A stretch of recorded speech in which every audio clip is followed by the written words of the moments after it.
Hermano, cayó la ley. Muy seguramente si eres de Latinoamérica perteneces a ese 79.75% que se levanta temprano, ya sea porque tiene que ir a la escuela o porque tiene que ir a trabajar. Si no es así, tal vez pertenezcas a ese 7.1% de la población que se levanta temprano para hacer alguna otra actividad como ir a la iglesia, hacer ejercicio o alguna otra cosa que la verdad no quiero saber qué sea. Y si no es así, felicidades, perteneces a ese 13.15% de la población que no tiene por qué levantarse temprano. Pero si no es así, lo lamento, tienes que levantarte temprano casi todos los días. Y para lograrlo necesitas de una herramienta indispensable para el mundo matutino de las personas. Y técnicamente este sería el despertador, pero en esta ocasión no vamos a hablar del despertador en sí porque el despertador necesita de algo más importante para poder funcionar. Y entonces tendría que hablar de los relojes y de la historia de los relojes, pero no voy a hablar de todos los relojes en general porque necesito especificar qué tipo de relojes son los que vamos a tocar el día de hoy. Y esos no son otros más que los relojes de Harrison. Y tal vez esto ni siquiera te importe, pero ya estoy grabándolo y vas a tener que escucharlo ahora, ¿me entendiste? Sí, excelente, bueno, vamos a comenzar entonces.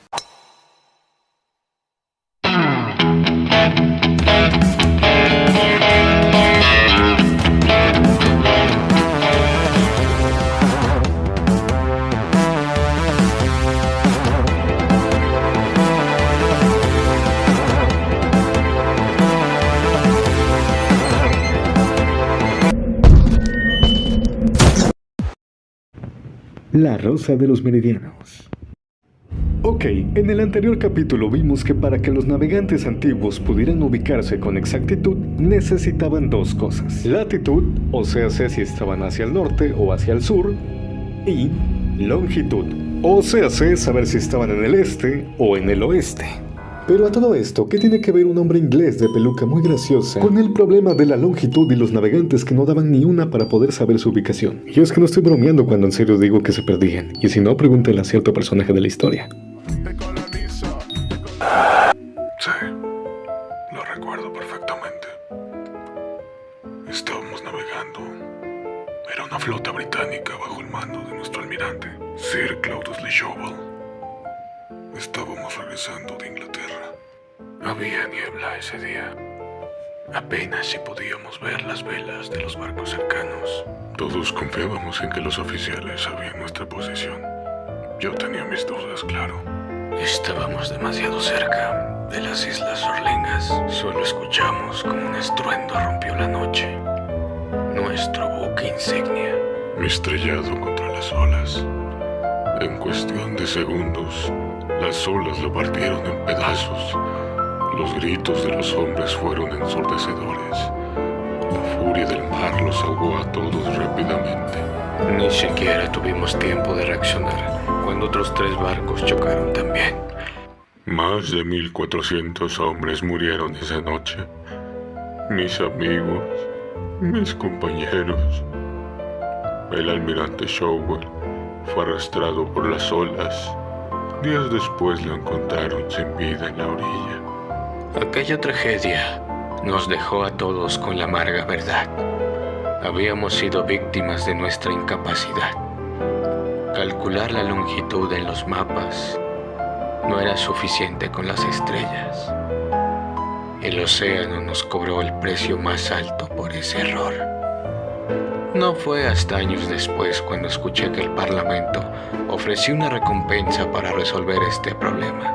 Aquella noche perdimos mucho, pero me gusta pensar que no fue en vano. Algo salió bueno de ello. La promesa de que los futuros navegantes no se perderían como nosotros.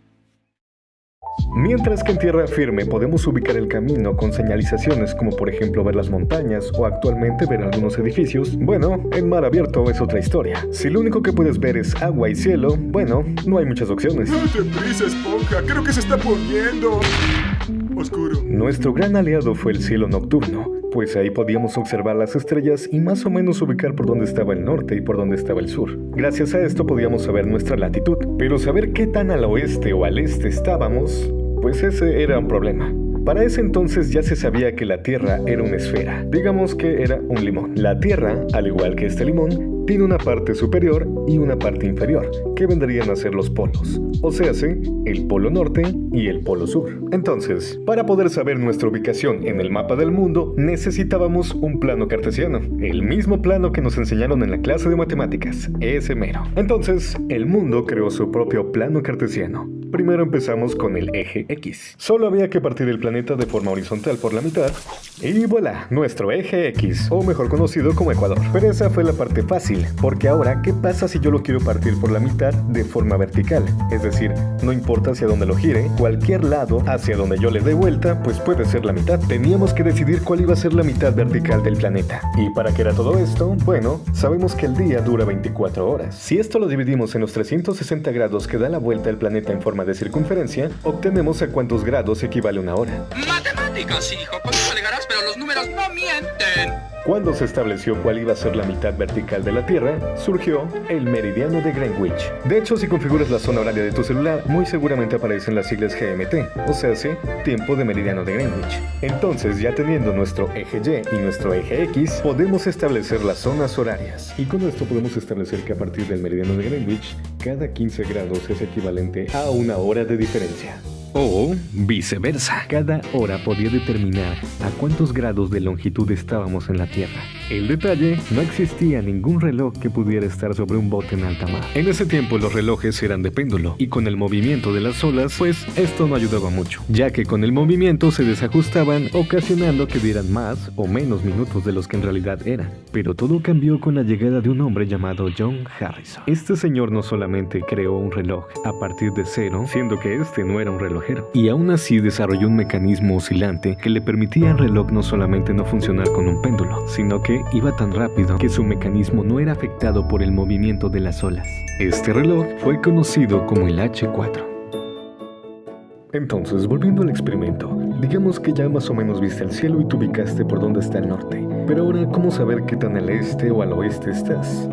Para esto, los marineros tenían que sincronizar sus relojes con la hora de una ciudad que pasara por el meridiano de Greenwich, ciudad que no era otra más que la mismísima Inglaterra. Entonces, si tú partías a la 1 p.m., sincronizabas tu reloj de manera que te diera la hora de Inglaterra.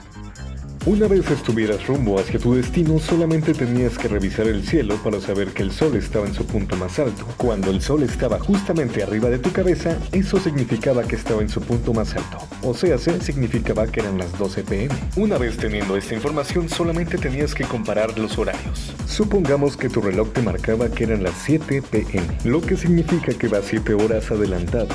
Como tu reloj estaba marcando más horas, eso significaba que son números positivos, o sea, significa que estás yendo al este.